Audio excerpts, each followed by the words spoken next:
natin ang laro with round 2. Para sa round na ito, tatlo ng mga posibleng tamang sagot. Here is question number 4, worth 6,000 pesos.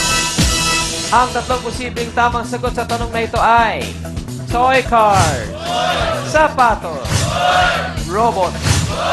At ang tanong, para sa mga kalalakihan, ano ang pinakagusto nilang maging koleksyon? Pakitaas lang po ang mga sagot. Yes, Gab. Ang sagot ko po ay sapatos. Uy. Bakit po sapatos? Yung asawa ko po, mahilig po siya sa mga sapatos. Tapos pag naka-online po kami, yun yung sinesearch niya sa Google, mga sapatos, mga kung ano-anong design, ganun po, sa basketball.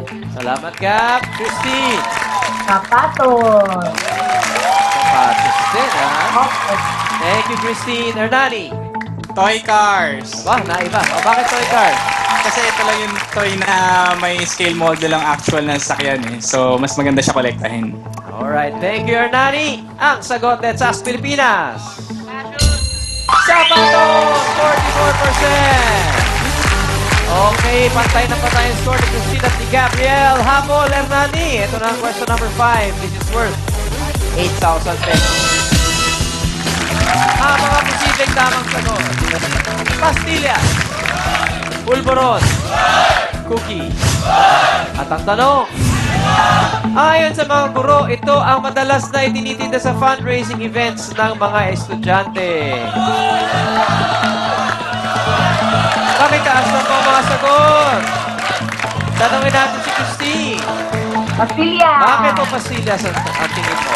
Kasi sa mga kadalasan nagpapita ko po, initinda nila ay pastilya. Yan ang inyong naoobserbahan. Thank you, Christine. Hernani. Pastil. Ay, pulboran. Pulboron. Yes. Sarap nga naman ang pulboron eh, no? Mahirap na sumipol pagkatapos kumain ng pulboron. Thank you, Hernani. Gabriel. Ang sagot ko po ay Pulboron. Bakit po pulboron? para palagay ko po mas madali pang gawin. Mas malakas kaya ang benta ng pulboron sa tingin mo? Siguro po, opo. Tsaka parang Pinoy na Pinoy ng pulboron. Opo. Alright, thank you, Gabriel. Ang sagot, sa Pilipinas. Pulboron is 43%. Tama si Gabriel at si Hernani. Nakunguna pa rin si Gabriel. Pangalawa na si Hernani. At ito na ang panghuling tanong for round 3. Question number 6, worth 10,000 pesos. Ang mga posibleng tamang sagot. 7, 4, 1. At ang tanong, sinika namin ng masa ilang beses kang mag-shampoo sa loob ng isang linggo. Pakitaas lang sagot. Tanongin natin si Hernani. Yes, ang sagot ko ay 7. Bakit 7? Kasi dapat araw-araw kang naliligo sa isang araw. Tama. Sa loob ng linggo. Hindi ka pala matipid sa shampoo. Lagi ka Kumakate ang nagsashampoo. hanit pag di nagsashampoo araw-araw. Pwede namang sabon lang. Nakakabalakubak yung Kuya Ogie. Oo nga, nakakabalak. Alright, thank you, Hernani. Gab, 4. bakit 4? Dahil naririnig ko mula ng bata pa ako ay dapat every other day mag-shampoo para hindi makalbo. Madaling makalbo. Kasi malakas ang Chemical. chemicals ng mga shampoo. Yun po yung sabi ng mga matatanda at mga nakakatanda. Thank you, Gabriel. Christine! Ang sagot ko po ay 4. 4 din. Bakit 4? Baka makalbo tayo pag araw-araw nag-shampoo. Kasi grabe yung chemical. Yan lang may opinion lamang nila, di ba? Hindi naman nangangahulugan na yan. Alright. Ang sagot, Let's Ask Pilipinas. 7! 61%! Si Hernani lang ang mama! So, ibig sabihin po, si Hernani at si Gabriel ang pasok sa next round! Christine, I am so sorry. Pasensya na. Thank you. Nako, kiss ako sa'yo. Christine, God bless you.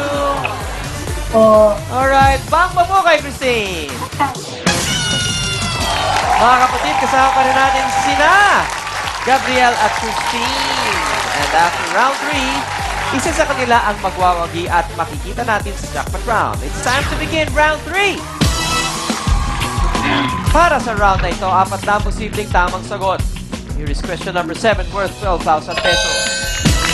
Ang mga posibleng tamang sagot: Glee Club, Dance Troupe, Student Paper, Cheering Squad.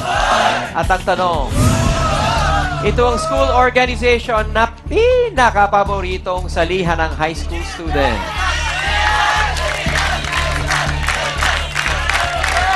Pakitasan po mga sagot. Tanongin natin si Gabriel. Yes, Gabriel.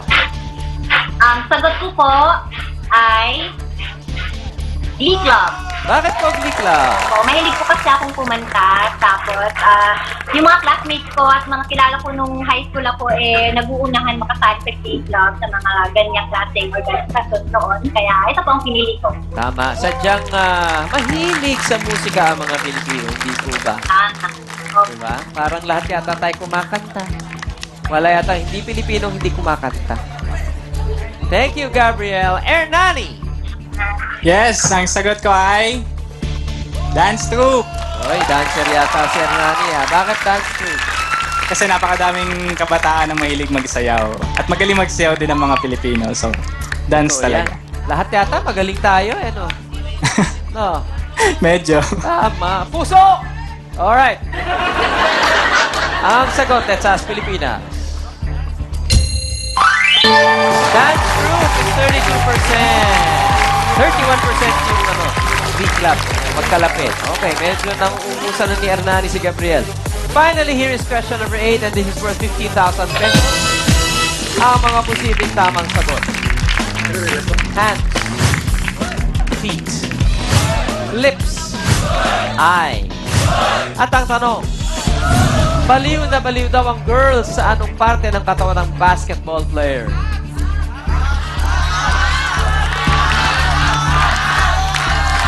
Pakitaas na po ang mga sagot. Tanungin natin si Ernani. Yes, sagot ko, ice. Oy, bakit ice? Kasi mga basketball player, matalas ang paningin yan para makashoot. Talaga? So nakikita Oo. ba ng mga tao yan habang naglalaro? Magandang eyes doon, Pag kina-close up ng camera. Ikaw ba nagpa-basketball ka ba, Ernani? Yes, pastime lang. Thank you, Ernani. Gabriel. Ang sagot ko po ay ice. Ice din. Okay, bakit ice? Siyempre, pag nanonood tayo ng basketball, yung pinaka nakikita mo, pag nakafocus, pag free throw, mata, yung mukha, kaya yung mata po yung mas nauunang mapansin. The eyes are the window of the soul of the basketball player. Okay, tingnan natin. Ang sagot, let's ask Pilipinas. Hands is 36%. Ang eyes ay 17% lamang. Ibig sabihin, mga kapatid, ang pasok sa jackpot round ay walang iba kundi si Hernani Cadiente! Gabriel, I am so sorry. Sorry, Gabriel. Sana naging Okay lang po. Ha? Thank you! Iniisip namin kayo, mga taga-Tacloban. Salamat po! Always praying for you. God bless you, Gabriel. Baka mo! Okay, mga kapatid. Gaano kalaki ang mayuwi ng ating champion sa umagang ito? We will find out after the break. Magbabalikan. Let's ask